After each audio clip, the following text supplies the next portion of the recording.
আগামী সংসদে গণ অধিকার পরিষদের 300 আসনে প্রার্থী দেওয়া হবে। ম্যাক্সিমাম প্রার্থী যাদের বয়স হবে 30 থেকে 40-50 মধ্যে।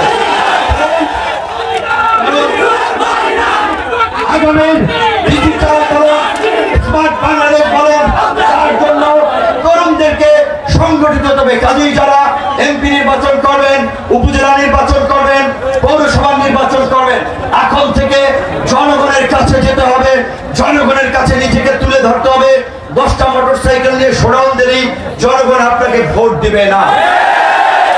পায়ের উপরে পা ফেলাইয়া সিগারেট টানলেই কিংবা 50 জন ছেলেপেলেকে নিয়ে রাউন্ড দিলেই জনগণ ভোট দিবে না। জনগণের জন্য কাজ করতে হবে, জনগণের মনে জায়গা করে নিতে হবে, সেটা কাজের মাধ্যমে।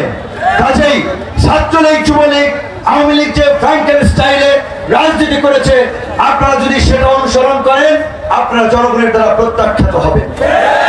আপনাদের প্রতি অনুরোধ থাকবে, আপনারা জনগণের সমস্যা নিয়ে কথা বলেন, জনগণের পাশে থাকেন, জনগণের জন্য কাজ করেন। যারা গণবিরোধী কর্মকাণ্ড করে, গেট দখল করে, চর দখল করে, দোকান দখল করে, বাস স্ট্যান্ড থেকে চাঁদা তুলে, তাদের বিরুদ্ধে জনগণকে নিয়ে ঐক্যবদ্ধ করুন এবং জনগণকে এই মেসেজটা পরিষ্কারভাবে আপনারা তাদের উপলব্ধিতে নিয়ে আসতে হবে।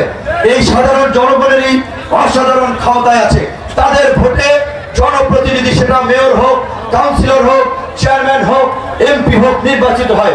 কাজেই তারা যদি ভালো মানুষগুলোকে ভোট দিয়ে নির্বাচিত করে সমর্থন করে, তাদের মাধ্যমে আগামীতে একটা নতুন বাংলাদেশ গড়ে উঠবে। সেই ক্ষেত্রে নিজের ঢোল নিজে পিটাইয়া বলবো না আমরাই সর্বসেরা, আমরাই সবচেয়ে ভালো। আমার কথা, আমাদের কথা হচ্ছে, যারা ভালো কাজ করে, যারা ভালো মানুষ, যাদের দ্বারা সমাজ এবং রাষ্ট্র উপকৃত হবে, তাদেরকে আপনারা বাছাই করুন, তাদের পেছনে থাকুন, তাদেরকেই ভোট দেন।